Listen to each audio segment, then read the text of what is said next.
DVS family में आप सभी का स्वागत है। आज की इस सेशन में हम सभी लोग सीटेट दिसंबर को टारगेट करते हुए पेपर 1 के लिए बेसिक मैथ की क्लासेस को लेकर आगे बढ़ेंगे और साथ में यह पीवाईक्यू सेशन होने वाली है। तो आज की इस सेशन में आप बने रहिएगा शुरू से लेकर अंत तक और साथ में अगर आप अभी तक डीवीएस टीच एप्लीकेशन को डाउनलोड नहीं किए हैं तो इसे डाउनलोड कर लीजिएगा।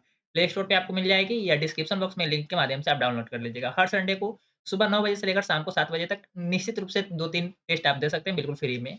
इसके लिए कोई चार्जेस नहीं होते हैं और आप और अपना एनालिसिस भी कर सकते हैं इसके माध्यम से, ठीक है? आगे बढ़ते हैं नेक्स्ट क्वेश्चन के साथ अपने सेशन को स्टार्ट करते हैं। यहाँ पे फर्स्ट क्वेश्चन आपसे बोला जा रहा है और यह क्वेश्चन पूछा गया है 2019 दिसंबर में जो सीटेट का एग्जाम हुआ था, 2019 दिसंबर में यानी कि लास्ट 2020 से जस्ट पहले की मंथ में जो एग्जाम हुआ था, उसी का यह क्वेश्चन है। इसके सेशन में इस आज की सेशन के माध्यम से हम 15 क्वेश्चन को सोल्व करेंगे और यह बेसिक मैथ के क्वेश्चन है और काफ़ी इंपॉर्टेंट है, बस शर्त है कि आपको सिर्फ जोड़-घटाव गुणा भाग आना चाहिए।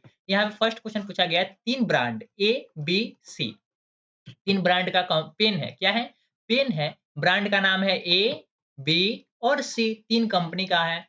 क्रमशः 10, 12 और 24 10, 12 और 24 पैकेटों में उपलब्ध है। कि किस चीज़ में उपलब्ध है? तो पैकेटों में उपलब्ध है। यदि एक दुकानदार को तीनों प्रकार के पेन यानी कि ए, बी, सी तीनों प्रकार के ब्रांड के पेन खरीदने हैं, समान संख्या में खरीदने हैं। क्या? संख्या समान होनी चाहिए। संख्या समान होनी चाहिए, तो उसके द्वारा खरीदे जाने वाले पैकेटों की न्यूनतम संख्या क्या होगी? न्यूनतम संख्या क्या होगी? तो ब जैसे ही आप देखेंगे न्यूनतम संख्या तो यहाँ पे आप आँख बंद करके क्या निकाल लेंगे? एलसीएम निकाल लेंगे। क्या निकालेंगे? एलसीएम निकालेंगे तो 10, 12 और 24 का एलसीएम होगा क्या? तो 120 एलसीएम हो जाएगा। कैसे होगा? तो आप सभी को पता होगा 10, 12 और 24 का इसका एलसीएम तो आप ऐसे निकालते हैं 2, 5, 6 और यहाँ पे 12 फिर से यहाँ पे लगाएँगे किस चीज़ से?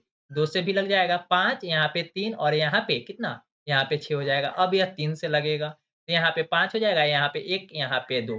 अब इसके बाद क्या करते हैं, गुना कर लेते हैं, तो 2 दूना 4, 4 तिरी 12, 12 पचे 60, 60 दूना 120 या एलसीएम निकालने का 2 तरीका होता है। एक तो आपको मालूम ही है दूसरा है मल्टीपल मेथड।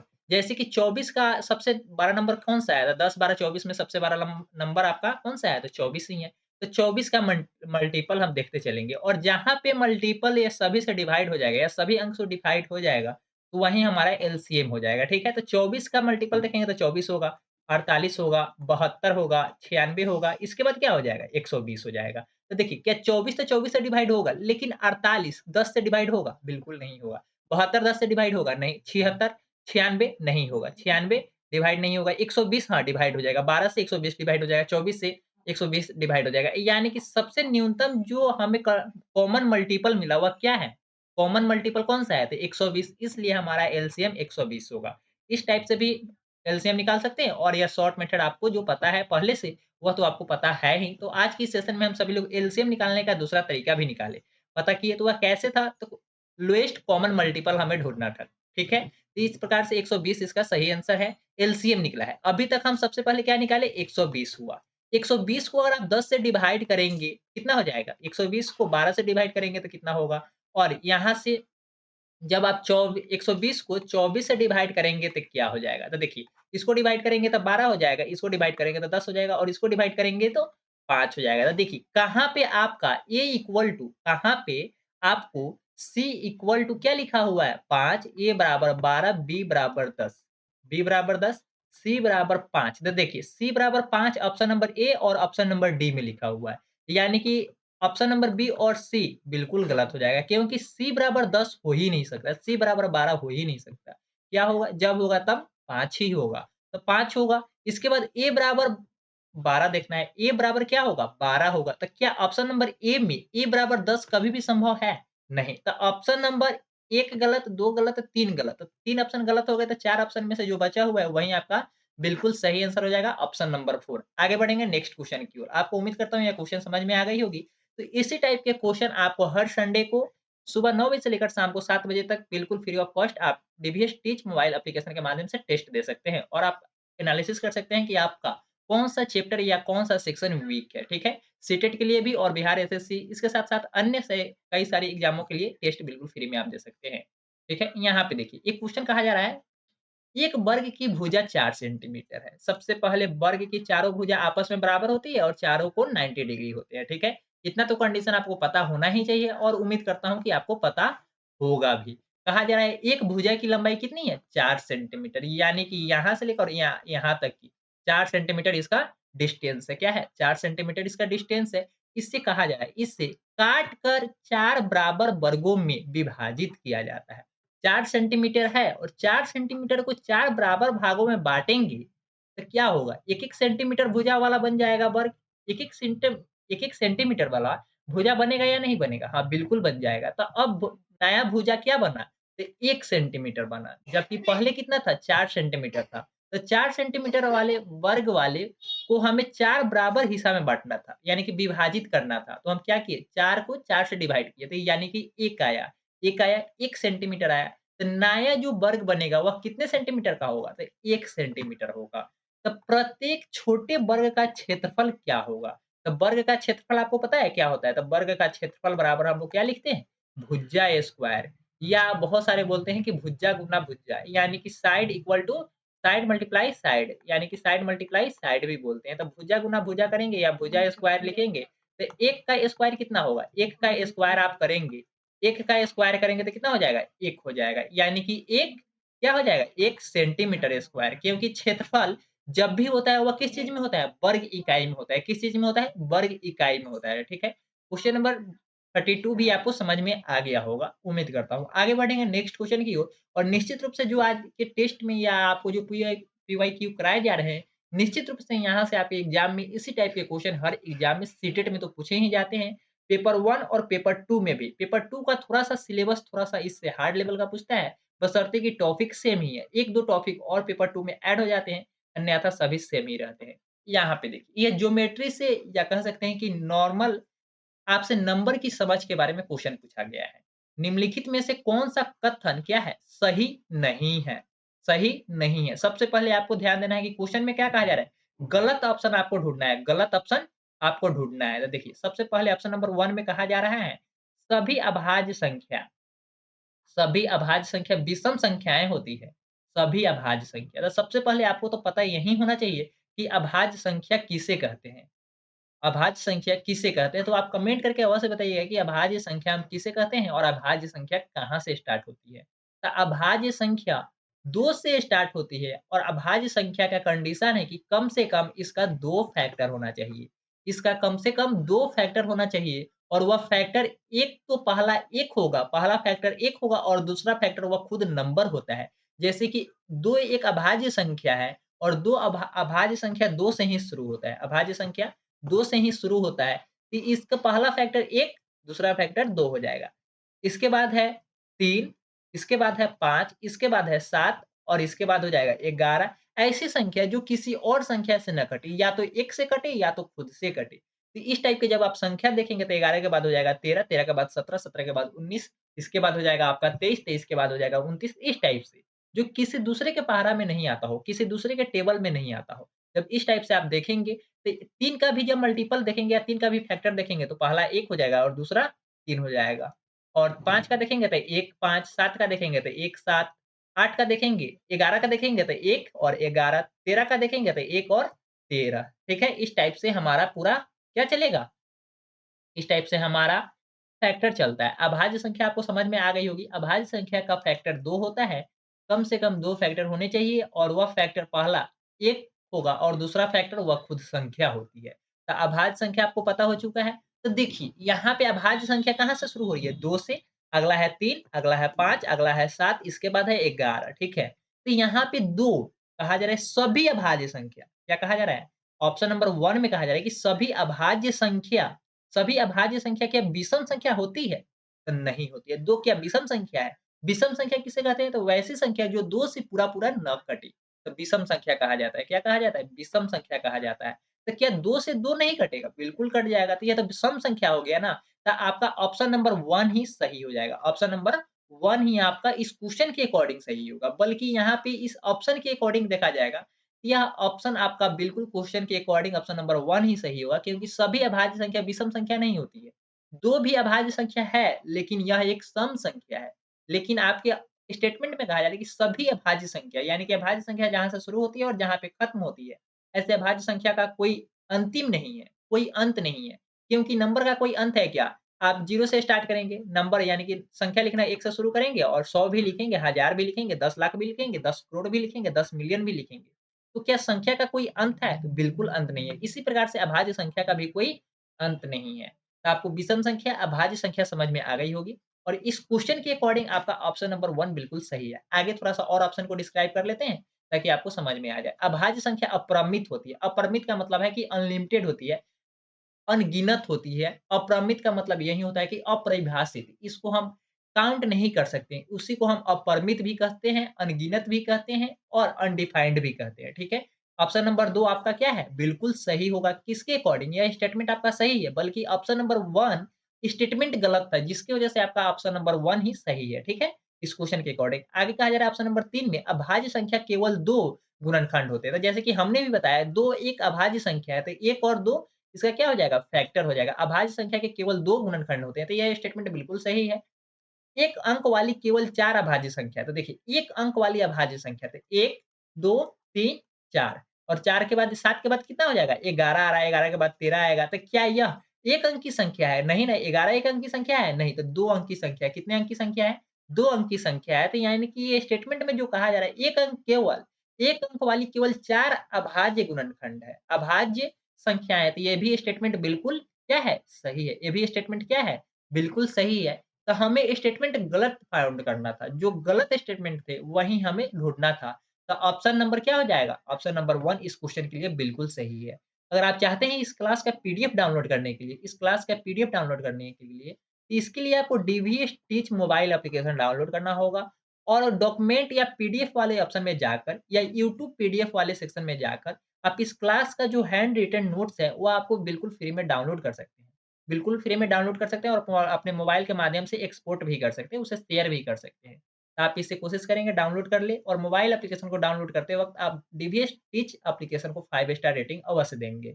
आगे चलते हैं नेक्स्ट क्वेश्चन की ओर और आपको एक जानकारी और बता दूँ, यह डेली क्लासेस रात को 8 बजे डीवीएस टीच यूट्यूब चैनल पे निश्चित रूप से होती है। अगर आपको बेसिक क्लासेस चाहिए, मैथ का बेसिक कॉन्सेप्ट के माध्यम से हर चैप्टर वाइज़ चाहिए क्लासेस, तो इसके लिए आपको मोबाइल एप्लीकेशन पे जाना होगा। आप कोई भी बैच को इनरोल कर सकते हैं जो इससे रिलेटेड हो, ठीक है? आगे बढ़ते हैं। क्वेश्चन नंबर 34 में कहा जा रहा है, वह संख्या जो 1 से लेकर 1 से 1 से 10 यानी कि दोनों सम्मिलित करना है। 1 को भी सम्मिलित करना है और 10 को भी सम्मिलित करना है। 10 तक ऐसे भी 10 तक कह देता है और इस लाइन को नहीं लिखता, इसमें हम 10 को काउंट करते। क्या करते? 10 को काउंट करते क्योंकि तक का मतलब होता है वहाँ तक, ठीक है? सभी संख्याओं से विभाज्य होगी, सभी संख्याओं से विभाज्य होगी। यानी कि 1 से लेकर 10 तक के बीच में कौन-कौन सी संख्याएँ आती है? तो 1 आएगी, 2 आएगी, 3 आएगी, 4 आएगी, 5 आएगी, इस टाइप से कहाँ तक जाएगी? 10 तक जाएगी क्योंकि 10 तक कहा जा रहा है। तो 7, 8, 9 और क्या हो जाएगा? 10 हो जाएगा। यह दसों अंक से आपको चेक करना है कि नीचे दिए गए जो ऑप्शन हैं 10, 100, 604, 25, 20 यानी कि 2520 ये सभी संख्याएँ विभाज्य है या नहीं है? ये सभी संख्या से कटना चाहिए, ये सभी संख्या से कटना चाहिए, तभी वो आपका बिल्कुल सही आंसर होगा, ठीक है? आपको जानकारी मिल चुकी है, रात को 8 बजे आप जुड़ सकते हैं और साथ में इस चैनल के माध्यम से और मोबाइल एप्लीकेशन के माध्यम से अपने सीटेट में अच्छे मार्क्स भी गेन कर सकते हैं। आगे बढ़ते हैं। सभी संख्याओं से विभाज्य होगी, यानी कि 1, 2, 3, 4, 5, 6, 7, 8, 9 और 10 ये सभी संख्याएँ जो संख्याएँ विभाजित होगी, वहीं आपका क्या हो जाएगा? आंसर हो जाएगा। तो देखिए, क्या 10 कभी भी 4, 3 या 7 से डिवाइड है? तो बिल्कुल भी डिवाइड नहीं होगा। तो क्या यह आपका ऑप्शन सही है? बिल्कुल भी नहीं होगा। क्या 100 को भी देखेंगे तो 3 से यह डिवाइड होगा? बिल्कुल भी डिवाइड नहीं होगा। तो क्या यह आपका आंसर सही होगा? बिल्कुल नहीं।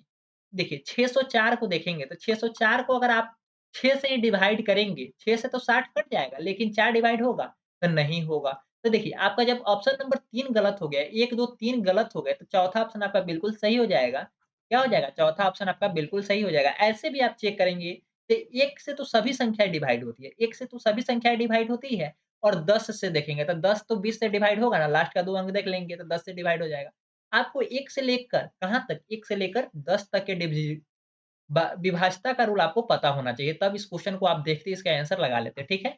आगे बढ़ते हैं, तो इसका सही आंसर क्या हो जाएगा? 25-20 यानी कि 2000 520 इसका बिल्कुल सही आंसर हो जाएगा। अगर आप चाहे इसे चेक करना, तो आप चेक कर सकते हैं। 20, 25 को 1 से डिवाइड करेंगे तो डिवाइड हो जाएगा, पूरा-पूरा कट जाएगा, तो कितना आंसर भागफल आएगा? तो 20, 25 नहीं आएगा, क्या आएगा? 20, 25 ही आएगा। 2 से डिवाइड करेंगे, तो 2 से डिवाइड करेंगे तो कितना हो जाएगा? 2 से सॉरी 1 मिनट, यहाँ से 2 से डिवाइड करेंगे तो कितना हो जाएगा? इसका आधा हो जाएगा। तो 2500 का आधा कितना होता है? 1250 और 10 का आधा 1260 हो जाएगा, यानी कि डिवाइड करेंगे तो 1260 आ जाएगा। जब इसी प्रकार से इसको 3 से डिवाइड करेंगे तो 2400 तो कट जाएगा, 8 त्रिक 24 और इधर 120 यानी कि 840 इसका हो जाएगा। कितना हो जाएगा? 840 यानी कि 2520 सभी संख्याओं से कट जाएगा। आप 4 से डिवाइड करेंगे तो 6 चौको 24 और इधर 120 यानी कि कितना हो जाएगा? 30 यानी कि 630 इसका हो जाएगा। इसी टाइप से आप 5 से भी डिवाइड करेंगे तो 5 का 25 और 500 कितना हो जाएगा? 504 हो जाएगा। इसी प्रकार से आप 6 से भी चेक करेंगे, यानी कि यह संख्या जो दिया गया है 25-20 ये 0 से लेकर यानी कि 1 से लेकर 10 तक के सभी अंकों से क्या है? डिवाइड हो जाएगा यानी कि विभाजित हो जाएगा। तो आपका आंसर क्या हो जाएगा? आपका ऑप्शन नंबर 4 ही बिल्कुल सही हो जाएगा। आगे बढ़ेंगे क्वेश्चन नंबर नेक्स्ट की ओर। क्वेश्चन नंबर नेक्स्ट में आपसे कहा जा रहा है, एक नाम आयाशा नाम की एक लड़की है। एक आयाशा नाम की लड़की है और इसके पास 2 सिक्के हैं। क्या है? 2 सिक्के हैं। एक ₹5 का सिक्का है और दूसरा ₹10 का सिक्का है और इसके पास कुल मूलधन कितना है? यानी कि कुल रुपया ₹160 है। रुपया है 160 और कहा जा रहा है इस क्वेश्चन में कि इस लड़की के पास मात्र 2 ही क्या है? लड़की के पास मात्र 2 ही सिक्का है। एक सिक्का ₹5 का है और दूसरा सिक्का ₹10 का है। क्वेश्चन को थोड़ा पूरा विस्तार से पढ़ लीजिए ताकि आपको समझ में आ जाए। यदि उसके पास सिक्के की कुल संख्या 25 है, सिक्के की कुल संख्या कितनी है? 25 है, यानी कि 5 वाले सिक्का और 10 वाले सिक्का दोनों को मिला दें, तो सिक्कों की संख्या 25 हो जाएगी और उसका योगफल जो है, उसका धन राशि जो है, वह कितना है? 160 है। और सिक्का किस-किस नंबर का है? किस-किस रुपया का है? तो ₹5 वाला सिक्का है और ₹10 वाला सिक्का है। आपको समझ में तो आ ही रहा होगा। तो उसके पास 5 और 10 के सिक्के की संख्या क्या होगी? ₹5 की सिक्का और ₹10 की सिक्का की संख्या क्या होगी? तो देखिए 18 7 जोड़ेंगे तो कितना हो जाएगा? 25 हो रहा है। तो इस वाले ऑप्शन से तो आपका ऑप्शन नंबर 1 तो गलत हुआ नहीं। 10 15 जोड़ेंगे तो ये भी 25 हो जाएगा। 15 10 जोड़ेंगे तो ये भी 25 होगा। 20 और 5 जोड़ेंगे तो ये भी 25 हो जाएगा। तो क्या नंबर ऑफ सिक्का यानी कि नंबर ऑफ कॉइन के अकॉर्डिंग आप क्या इस क्वेश्चन का ऑप्शन को आप नेगलेक्ट कर सकते हैं? तो बिल्कुल भी ऑप्शन नेगलेक्ट नहीं होगा। इसके लिए आपको अब क्या करना होगा? कैलकुलेट करना होगा। अब क्रमशः इसमें देखिएगा कहीं न कहीं कहा गया है कि क्या है? क्रमशः है। क्रमशः का मतलब होता है कि पहले 5 है और पहले यहाँ पे 18 है। तो 5 का मतलब यानी कि ₹5 वाले सिक्का की संख्या कितनी है? 18 है। 18 पचे कितना हो जाएगा? 90 हो जाएगा। क्योंकि 1 सिक्का का मूल्य ₹5 है तो 18 सिक्का का मूल्य कितना हो जाएगा? ₹90 हो जाएगा। इसी टाइप से आगे चलेंगे, तो 10 कितना है? 10 वाली सिक्का कितना है? 7 वो सिक्का है, तो इसका कितना मूल्य हो जाएगा? इसका मूल्य ₹70 हो जाएगा, तो 90 और 70 जोड़ेंगे तो कितना हो जाएगा? 90 70 जोड़ेंगे तो 160 हो जाएगा। क्या हो जाएगा? 160 हो जाएगा। जबकि इस आयाशा के पास कितना रुपया था? 160 ही था, तो आपका ऑप्शन नंबर 1 ही बिल्कुल सही है। आगे भी हम लोग चेक कर लेते हैं, सभी का। 10 सिक्का है ₹5 वाला तो कितना हो गया? ₹50 हो जाएगा और 10 सिक्का है 15 सिक्का है ₹10 वाला। तो 10 रुपए वाला 15 सिक्का का मूल्य हो गया 150 और 10 ₹5 वाला सिक्का का मूल्य हो गया ₹50 यानी कि इसका कुल कितना बन रहा है? ₹200 लेकिन आयाशा के पास ₹160 ही है। तो ऑप्शन नंबर 2 गलत हो जाएगा। आगे चलेंगे। ₹5 वाला 15 कॉइन है, तब ₹75 इसका हो गया और 10 कॉइन ₹10 वाला है, तो 75 और 100 कितना हो जाएगा? 175 हो जाएगा। जबकि इसके पास रुपया कितना था? 160 ही, तो 175 कहाँ से आएगा? बिल्कुल गलत हो जाएगा। आगे चलेंगे। क्रमशः कहा जा रहा है 4 नंबर ऑप्शन में कि 20 सिक्का है ₹5 वाला और 5 सिक्का है ₹10 वाला। तो 20 सिक्का ₹5 वाला था तो कितना हो गया? ₹100 और 10 सिक्का ₹5 वाला था तो ₹50। ₹100 और ₹50 कितना हो जाएगा? ₹150 हो जाएगा। तो आयाशा के पास कितना रुपया था? आप देख लीजिए। 150 था? नहीं, कितना था? 160। 175 था? बिल्कुल भी नहीं। क्या था? 160 था। तो आपका ऑप्शन नंबर 1 जो आप कैलकुलेट कर रहे थे तो कितना आ रहा था? 160 आ रहा था। इसलिए आपका बिल्कुल सही आंसर ऑप्शन नंबर 1 हो जाएगा। आगे चलेंगे नेक्स्ट क्वेश्चन की ओर। क्वेश्चन में इसमें बस थोड़ा-सा कुछ नहीं, बोर्ड मार्क्स का रूल आपको पता होना चाहिए क्वेश्चन नंबर 36 में। बोर्ड मार्क्स का रूल क्या होता है? आप लिखेंगे तो इसमें आपको पता हो जाएगा, ब्रैकेट होता है, उसके बाद डिवाइड, सबसे पहले डिवाइड करते हैं, उसके बाद मल्टीप्लाई, उसके बाद एडिशन, उसके बाद सब्ट्रैक्ट। तो सबसे पहले हम भाग करते हैं, उसके बाद गुणा करते हैं, फिर जोड़, फिर घटाव। सबसे लास्ट में घटाव और सबसे पहले भाग करते हैं। इससे भी पहले अगर ब्रैकेट हो, तो ब्रैकेट का क्रिया कर लेते हैं। ब्रैकेट में सबसे पहले स्मॉलेस्ट यानी कि सबसे छोटा वाला, उसके बाद मझौला कोष्ठक और सबसे लास्ट में बड़ा कोष्ठक का प्रयोग करते हैं, ठीक है? तो यहाँ पे जब आप इक्वेशन को देख रहे हैं, तो यहाँ पे तो ब्रैकेट है नहीं। ब्रैकेट नहीं है तो हम क्या करेंगे? यहाँ पे देख लीजिए, साइन को चेक कर लीजिए। तो गुना है, घटाव है, भाग है और घटाव है, बस गुना है। इसके अलावा कुछ है? देखिए, सबसे पहले गुना मिला, भाग मिला, फिर घटाव मिला। यानी कि यही 3 साइन को हमें चेक करना है। तो सबसे पहले किसका क्रिया करते हैं? भाग का क्रिया करते हैं। तो आँख बंद करके इस क्वेश्चन को आपको क्या कर देना है? सबसे पहले भाग कर देना है। तो गुना वाला जहाँ पे जो है साइन है, उसको वहीं पे छोड़ दीजिए। इस क्वेश्चन को थोड़ा-सा हम इधर साइड में नोट कर लेते हैं ताकि हमें भी सोल्व करने में दिक्कत ना हो और आपको समझने में भी दिक्कत ना हो। आगे चलेंगे। क्वेश्चन को हमने क्या कर लिया? पूरा अच्छे तरीके से नोट भी कर लिया और यहाँ पे आपको यह रूल भी बता दिया है कि आपको ताकि जब बाद में क्वेश्चन को सोल्व कर सके तो वहाँ पे कोई दिक्कत ना हो। तो भाग का क्रिया तो आपको एक ही जगह मिल रहा है ना, 21 को 7 से डिवाइड करना है तो कितना हो जाएगा? 21 को 7 से आप डिवाइड करेंगे तो 3 हो जाएगा। कितना हो जाएगा? 3 हो जाएगा।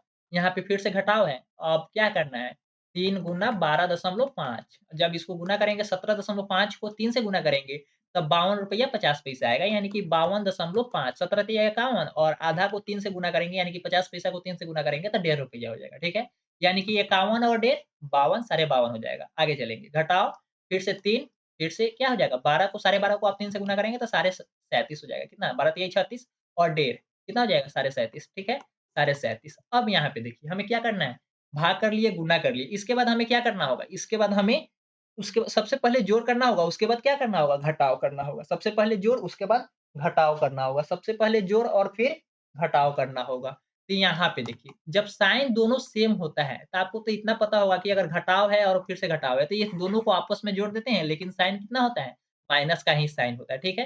तो यहाँ पे देखिए, प्लस वाला तो सिर्फ एक ही है, 52.5 और घटाव वाला 3 है।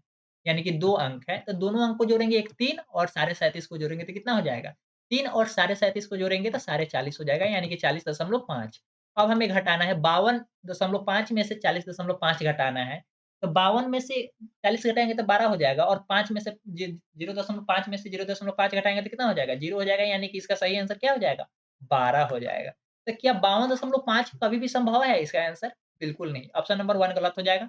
ऑप्शन नंबर 2 की ओर चले तो आपका बिल्कुल सही आंसर ऑप्शन नंबर 2 ही होगा। क्या 120 इसका बिल्कुल सही होगा? नहीं। 50 सही होगा? नहीं। तो ऑप्शन नंबर कौन-सा सही है? ऑप्शन नंबर बी ही बिल्कुल सही है। कैसे सोल्व करना है? बोर्ड मार्क्स का रूल क्या है? ये आपको पता हो चुका है और इस टाइप के क्वेश्चन आपको संडे जो टेस्ट होगी सुबह 9 बजे से शाम को 7 बजे तक, उस टेस्ट में भी इस टाइप के क्वेश्चन आपसे पूछे जाएँगे। तो निश्चित रूप से बोर्ड मार्क्स के रूल को आप नोट कर लीजिएगा और वीडियो को पॉज़ करके फिर से देख सकते हैं, ठीक है? जहाँ पे समझ नहीं आएगी, आप कमेंट कर दीजिएगा, फिर से नेक्स्ट क्लास में उस क्वेश्चन को ले लिया जाएगा, आपको फिर से समझा दिया जाएगा। नेक्स्ट क्वेश्चन में आपसे कहा जा रहा है और इस टाइप के क्वेश्चन जो 37 नंबर क्वेश्चन है, यह आपके सेकंड पेपर में पूछे जाते हैं। सीटेट सेकंड पेपर में निश्चित रूप से इसी टाइप के क्वेश्चन पूछे जाते हैं, थोड़ा-सा लैंग्वेज के साथ खेला जाता है। बशर्ते कि जोड़, घटाव, गुणा, भाग अगर आपको आता है, तो सभी क्वेश्चन को आप सोल्व कर लेंगे। 37 नंबर क्वेश्चन में आपसे कहा जा रहा है कि एक बाग, ये बाग का मतलब क्या होता है? गार्डन, बगीचा बोल सकते हैं। एक बाग में, एक बगीचा में वृक्षों में नीम का पेड़ आप लोग देखे हैं ना? नीम का पेड़ है। नीम के प्रे नीम के वृक्षों की संख्या 1/6 भाग है। 1/6 भाग का मतलब क्या होता है? 1/6 यह क्या है? नीम का पेड़ है। क्या है? नीम का पेड़ है। आधे वृक्ष अशोक के हैं। आधे वृक्ष यानी कि जितना भी गार्डन में पेड़ है, उसका कितना है? आधा अशोक के पेड़ है। किस चीज़ के? अशोक के पेड़ है, ठीक है? के पेड़ है और शेष किस चीज़ के है? यह किसी दूसरे चीज़ का पौधा है। तो शेष क्या? मान लीजिए हमारे पौधा में, हमारे बगीचा में मात्र 10 पेड़ हैं। 10 पेड़ है, 10 पेड़ में का छठा भाग 1/6 क्या है? नीम है, आधा अशोक है, ठीक है? या आप इसको 1 मान के हम इस क्वेश्चन को सोल्व करेंगे। 1 शेषफल जो होगा वह क्या होगा? इस टाइप के जो पौधे हैं, मान लीजिए जिस भी चीज़ का नाम लिखा गया है, जो भी पौधा है, वह आपका यह पौधा हो जाएगा। नीम के वृक्षों की संख्या कितनी है? 5 है। नीम के वृक्षों की संख्या कितनी है? 5 है। यानी कि 1/6 का मतलब 5 है, तो 1 का मतलब कितना हो जाएगा? 30 हो जाएगा। यहाँ से तो आपको वृक्षों की कुल संख्या पता लग गया ना। यहाँ से वृक्षों की संख्या कितना पता लगा?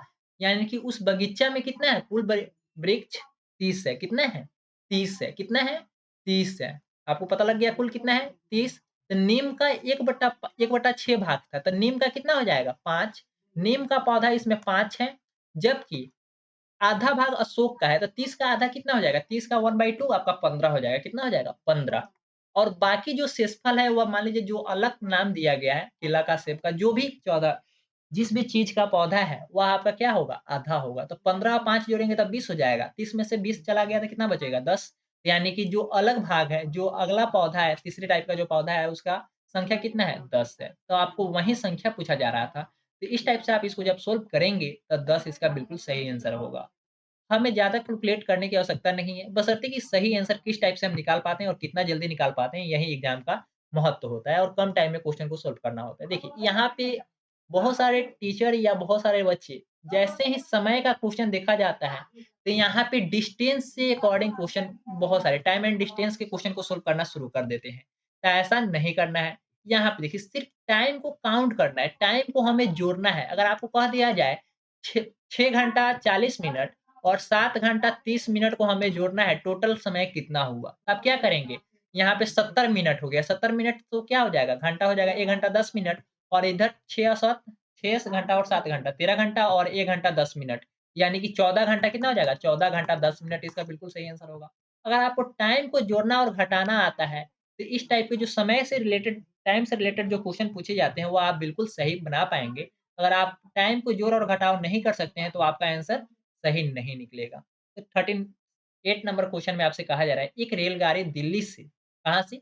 दिल्ली से चलना प्रारंभ करती है। कहाँ से? दिल्ली से चलना प्रारंभ करती है और डेट दिया गया है, टाइम भी दिया गया है, तो थोड़ा-सा ध्यान से आप इसे कैलकुलेट करने की कोशिश करेंगे। यहाँ पे देखिए रेलगाड़ी 29 तारीख से शुरू हो रहा है, 29 तारीख को शुरू हो रहा है, 29 अगस्त को कितने बजे? 16 बजकर 30 मिनट, 16 बजकर 30 मिनट पे प्रस्थान करती है और अपने गंतव्य 31 अगस्त को तो 29 और 31 के बीच में एक और डेट आएगा। क्या आपको पता है वह कौन-सा डेट आएगा? तो 29 के बाद 30 अगस्त होगा। 29 के बाद कौन-सा डेट होगा? 30 अगस्त होगा और 31 अगस्त को 8 बजकर 45 मिनट पे पहुँच जाती है। 8 बजकर 45 मिनट पे क्या होती है? पहुँच जाती है। 8 बजकर 45 मिनट पे क्या होती है? पहुँच जाती है। सुबह का टाइम है और शाम को 29 तारीख को शाम को साढ़े 4 बजे से चलना प्रारंभ करती है। अब देखिए 29 और 31 के बीच में एक ऐसा भी डेट आया है जिस दिन ट्रेन रुकी ही नहीं, यानी कि चलती रह गई। यानी कि इस दिन 30 तारीख के डेट में यह ट्रेन 29 घंटा चलता रह गया। क्या हो गया? 29 घंटा चलता रह गया। और इधर देखिए साढ़े 6 से 12 बजे तक क्या होगा? साढ़े 6 से 12 बजे तक आप काउंट करेंगे तो साढ़े 6 से 5 और 7 यानी कि साढ़े 7 घंटा। इधर टाइम लगा साढ़े 7 घंटा और इधर लगा 8 घंटा 45 मिनट। जब आप इसको कैलकुलेट करेंगे तो 8 घंटा और 24 घंटा कितना हो जाएगा? 32 घंटा और 7 घंटा, 32 घंटा 7 घंटा 39 घंटा, 39 घंटा 30 मिनट और 45 मिनट। 30 मिनट और 45 मिनट जोड़ेंगे तो कितना हो जाएगा? 39 घंटा आपका टाइम निकल चुका है, इधर घंटा को कैलकुलेट करेंगे तो। 39 आवर हो चुका है और इधर 30 और 45 को जोड़ेंगे तो 75 मिनट। 75 मिनट मिलकर हमें 1 घंटा 15 मिनट टाइम देगा, यानी कि 1 घंटा 15 मिनट टाइम देगा, यानी कि 39 और 1 40 घंटा, 40 घंटा 15 मिनट इसमें टाइम लगा है। कितना देर? 40 घंटा 15 मिनट। तो जैसे कि आपको जोड़ और घटाव करना आ जाएगा समय से रिलेटेड, तो आप इस टाइप के क्वेश्चन को बिल्कुल अच्छे से सोल्व कर सकते हैं। आगे बढ़ेंगे नेक्स्ट क्वेश्चन की ओर। नेक्स्ट क्वेश्चन में आपको असेंडिंग और डिसेंडिंग ऑर्डर में अरेंज करना है, यानी कि बढ़ते और घटते क्रम में अरेंज करना है। तो कैसे अरेंज करेंगे? बढ़ते क्रम का मतलब होता है कि सबसे छोटका सबसे पहले और सबसे बड़का सबसे लास्ट में। जबकि घटते क्रम का मतलब होता है कि सबसे बड़का सबसे पहले और सबसे छोटका सबसे अंत में, सबसे छोटका सबसे अंत में। इस टाइप से इस क्वेश्चन को हमें क्या करना पड़ता है? अरेंज करना पड़ता है। तो यहाँ पे डायरेक्टली लिख दिया गया है कि घटते क्रम में क्या कहा जा रहा है? घटते क्रम में अरेंज करना है। किस चीज़ में? घटते क्रम में अरेंज करना है। जब घटते क्रम में अरेंज करना है तो क्या होना चाहिए? सबसे बड़का सबसे पहले और सबसे छोटका सबसे लास्ट में, सबसे छोटका सबसे लास्ट में होना चाहिए। तो देखिए यहाँ पे एमएम है, यहाँ पे सेंटीमीटर है, फीट से एमएम 8 एमएम, यहाँ पे देखिए 8500 एमएम, यहाँ पे 8 एमएम, यहाँ पे 80 डेसीमीटर, यहाँ पे 800 सेंटीमीटर, यहाँ पे 8 मीटर और यहाँ पे देखिए 8 मीटर जबकि यहाँ पे 80 सेंटीमीटर, तो यह बिल्कुल क्या हो जाएगा? गलत हो जाएगा। ऐसे भी यह दोनों मात्रक सेम ही है, तो यह आगे-पीछे कैसे हो सकता है? ऑप्शन नंबर 1 गलत है। आगे चलेंगे। ऑप्शन नंबर 2 की ओर चलेंगे तो यहाँ पे 80 डेसीमीटर, 8 सेंटीमीटर और 8500 एमएम यानी कि कितना हो जाएगा? एमएम का मतलब है साढ़े 8 मीटर, 8 एमएम यह क्या हो जाएगा? यहाँ पे देखिए 8 सेंटीमीटर कहा जा रहा है, यहाँ पे साढ़े 8 मीटर कहा जा रहा है, जबकि फिर से 8 मीटर कहा जा रहा है। यह घटते क्रम में कहाँ अरेंज हो रहा है? सबसे बड़का सबसे पहले होना चाहिए, यानी कि 8500 सेंटीमीटर सबसे पहले होना चाहिए, जिसकी वजह से यह गलत है, ऑप्शन नंबर 2 गलत है। यहाँ पे देखिए ऑप्शन नंबर 3 में कहा जा रहा है 800 मीटर, लास्ट में 8500 एमएम। तो 8500 एमएम सबसे पहले होना चाहिए, तो ऑप्शन नंबर 3 भी गलत। तो ऑप्शन नंबर 4 में 8500 ऐसे भी आपको पता है कि 4 ऑप्शन में से 3 ऑप्शन गलत हो गए, तो चौथा जो ऑप्शन बचता है वही आपका बिल्कुल सही आंसर होता है। तो क्या इसका सही आंसर होगा? चौथा इसका बिल्कुल सही आंसर है। सबसे पहले 8500 एमएम आएगा यानी कि साढ़े 8 मीटर उसके बाद 80 डेसीमीटर आएगा, उसके बाद 8 सेंटीमीटर आएगा, उसके बाद 800 सेंटीमीटर। ये भी गलत है। देखिए यहाँ पे 8 सेंटीमीटर सबसे 8 डेसीमीटर और 8 सेंटीमीटर कहा जा रहा है, यानी कि 800 सेंटीमीटर से यह क्या है? ज़्यादा है। ऐसे इसका बिल्कुल सही आंसर ऑप्शन नंबर 4 ही होगा। आगे बढ़ेंगे नेक्स्ट क्वेश्चन की ओर। क्वेश्चन नंबर यहाँ पे कहा जा रहा है 40 में, एक 180 सेंटीमीटर लंबी तार को एक आयत बनाया जाता है। 180 सेंटीमीटर लंबा क्या है? यह तार है और इसको क्या बनाया जाता है? एक आयत बनाया जाता है। आयत का क्या आप कंडीशन इतना तो पता ही होगा कि आमने-सामने की भुजा जो होती है वह क्या होती है? आमने-सामने की जो भुजा होती है वह बराबर होती है। आमने-सामने की भुजा क्या होती है? बराबर होती है। दिया गया है, आयत बना दिया गया है। यदि आयत की चौड़ाई 30 सेंटीमीटर, अब आपको कहा जा रहा है कि आयत की चौड़ाई 30 सेंटीमीटर है। तो ये आयत की चौड़ाई हो गई और इधर भी 30 सेंटीमीटर हो जाएगा। तो आप देख लीजिए आमने-सामने की भुजा बराबर होगी, तो जिसकी वजह से यह 30 सेंटीमीटर तो इधर वाला भी 30 सेंटीमीटर हो गया। तो 30-30 60 सेंटीमीटर कितना हो गया? 60 सेंटीमीटर तो आपका चौड़ाई में चला गया। 60 सेंटीमीटर किस चीज़ में चला गया? चौड़ाई में चला गया। और बचा हमारे पास कितना था? 180 सेंटीमीटर था, लेकिन उसमें से 60 सेंटीमीटर हम चौड़ा बना दिए। तो हमारे पास बचा कितना? तो हम घटा देंगे 180 में से 60 घटा देंगे तो 120 सेंटीमीटर हो जाएगा। अब यहाँ पे देखिए 120 को 2 भागों में डिवाइड करना है, 120 को 2 भागों में डिवाइड करना है, तो यहाँ पे करेंगे क्या? 120 को 2 भागों में डिवाइड करेंगे तो 60 सेंटीमीटर आ जाएगा। क्या आ जाएगा? 60 सेंटीमीटर आ जाएगा। इसका बिल्कुल सही आंसर ऑप्शन नंबर बी हो जाएगा। ऑप्शन नंबर बी हो जाएगा 60 सेंटीमीटर इसका बिल्कुल सही आंसर क्या हो जाएगा? लंबाई हो जाएगा। और इस क्वेश्चन में आपसे क्या पूछा गया था? लंबाई ही पूछा गया था। और आपके सामने ये जो 41 नंबर क्वेश्चन आ रहा है, यह काफ़ी इंपॉर्टेंट क्वेश्चन है क्योंकि यह पेडोलॉजी से रिलेटेड है। और मैथ के पेडोलॉजी को आपको कैसे सॉल्व करना होता है, उसके बारे में मैं आपको थोड़ा-सा जानकारी दे देता हूँ। देखिए, 41 नंबर क्वेश्चन पेडोलॉजी से रिलेटेड है। एक कक्षा 2 के छात्रों को 44 लिखने के लिए कहा गया।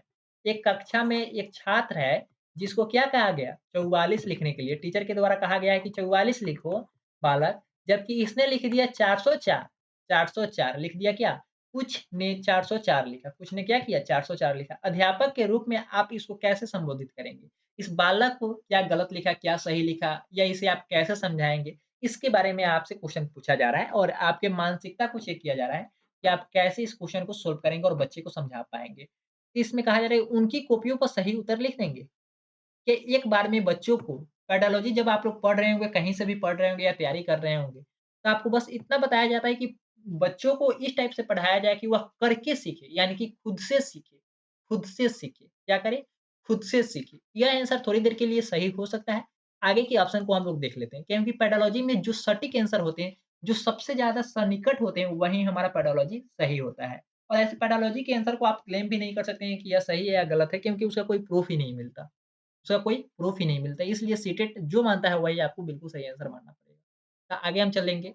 यहाँ पे कहा जा रहा है उन्हें मूर्त पदार्थ से यानी कि कंक्रीट मटेरियल से विनिमय नियम समझाएँगे। उनको उस समूह में रखेंगे जिसने सही लिखा। हमने कहा 44 लिखना लेकिन बालक ने लिख दिया 404 तो क्या ये सही है? बिल्कुल नहीं। तो उसे सही वाले समूह में क्यों रखेंगे? और ऐसे भी कहा जाता है कि पेडोलॉजी में किसी भी क्लास में बच्चों को वर्गीकृत नहीं करना चाहिए। वह तेज है, वो बहुत है, वह पढ़ने में अच्छा है, वह बुरा है, वह इस जाति से, वह इस धर्म से, ऐसे बिलॉन्ग नहीं करना है। हमें बच्चों को अलग-अलग नहीं बाँटना है। सभी को समावेशित रूप से पढ़ाना है, यानी कि समान रूप से समावेशी कक्षा का रूप देना है। उन्हें सही उत्तर प्राप्त करने के लिए कहेंगे, उन्हें सही उत्तर प्राप्त करने के लिए कहेंगे। बच्चा जब आप कहें कि 44 लिखना है और बच्चा ने लिख दिया 404 तो वह सही उत्तर बार-बार जब आप कहेंगे सही उत्तर लिखो, तो वह फिर से क्या लिखेगा? 404 ही लिखेगा। फिर से क्या करेगा? 404 ही लिखेगा। तो यहाँ पे इसका ऑप्शन नंबर 1 भी थोड़ी देर के लिए सही हो सकता है और ऑप्शन नंबर 2 भी सही हो सकता है। तो आपके अकॉर्डिंग ऑप्शन नंबर 1 सही है या ऑप्शन नंबर 2 सही है? इस क्वेश्चन का सही आंसर आप हमें कमेंट सेक्शन में बताएँगे, ताकि हमें यह भी पता चल सके कि अभी तक कौन से छात्र अभी तक इस क्लास को देख रहे हैं। और जो कमेंट करेंगे उनको कल के सेक्शन में हम उनका नाम भी ले लेंगे, ठीक है? आगे बढ़ेंगे। इसका आंसर हम नेक्स्ट क्लास में आपको निश्चित रूप से बता देंगे और बहुत सारे स्टूडेंट बता पाते हैं या नहीं बता पाते हैं, वो हम हमें चेक करना है जिसकी वजह से इसका आंसर मैं नहीं बता रहा हूँ। मैं इतना कन्फर्म कर दिया हूँ कि ऑप्शन नंबर 1 सही होगा या ऑप्शन नंबर 2 सही होगा। बस अब देखिए अब आपको चेक करना है कि कौन-सा सटीक है। आगे देखेंगे। यहाँ पे 42 नंबर भी क्वेश्चन आपको क्या है, उसी तरीके से रिलेटेड है, पैथोलॉजी से ही रिलेटेड है। गणित के प्राथमिक पाठ्यक्रम में प्रतिचित्रण का परिचय देने का मुख्य प्रयोजन क्या है? त्रिविमीय विचार क्षमता को प्रोत्साहन देना, आनुपातिक विवेचन को प्रोत्साहन देना, विषय को सरल और रुचिकर बनाना, संख्याओं को निरस्त को समाप्त करना। संख्याओं को निरस्त को समाप्त करना कभी नहीं। यह आपका गलत हो जाएगा। ऑप्शन नंबर डी तो कभी इसका बिल्कुल सही आंसर हो ही नहीं सकता, तो यह भी गलत है और यहाँ पे डी वाला और कोई नहीं है, जिसकी वजह से आपका ऑप्शन नंबर 2 ही गलत है। आगे चलेंगे। आगे चलेंगे ए और सी कहा जा रहा है, त्रिविमीय विचार क्षमता को प्रोत्साहित देना, ठीक है? यह सही हो सकता है। सी में कहा जा रहा है कि विषय को सरल और रुचिकर बनाना, आपका ऑप्शन नंबर ए ही बिल्कुल सही होगा। विषय इससे रुचिकर वर्ग भी बनेगा, यानी कि बच्चे अच्छे से समझ भी पाएँगे, कक्षा में एक्टिव भी रहेंगे और वह त्रिविमीय जो संरचना होती है, आकृति होती है, त्रिभुज, आयत, ये सभी जो क्यूब, घन ये सभी को अच्छे से बच्चे समझ भी पाएँगे। इसलिए इसका बिल्कुल सही आंसर ऑप्शन नंबर 1 ही होगा। ए और सी दोनों ऑप्शन सही है। आगे बढ़ेंगे। नेक्स्ट क्वेश्चन की ओर। यह भी क्वेश्चन पेडालॉजी से ही रिलेटेड है। एनसीएफ राष्ट्रीय पाठ्यचर्या है। एनसीएफ नेशनल करिकुलम फ्रेमवर्क 2005 के अनुसार निम्नलिखित में से कौन से विषय प्राथमिक विद्यालय में गणित पाठ्यक्रम का भाग नहीं है? कौन-सा भाग नहीं है? तो यह अनुपात नहीं है, यह अनुपात नहीं है। प्रतिरूप, समिति है, चौ चॉपर भी है यानी कि टाइलिंग भी है, समिति भी है, प्रतिरूप, अनुपात। यहाँ पे बिल्कुल गलत कौन-सा हो जाएगा? अनुपात एनसीएफ में नहीं है। एनसीएफ के अनुसार अनुपात नहीं है। आगे बढ़ेंगे, क्वेश्चन नंबर 44 की ओर। सूत्र का प्रयोग किए बिना अध्यापक निम्नलिखित में से किस संसाधन शिक्षण अधिगम सामग्री का प्रयोग यह दर्शाने के लिए कर सकता है कि विभिन्न आयामों वाले 2 आयतों का क्षेत्रफल समान हो सकता है। हो सकता है पैमाना का, ग्राफ पेपर का, धागा का, टाइल का। धागा का प्रयोग कैसे करेगा? टाइल का कैसे करेगा? और ग्राफ का कैसे करेगा?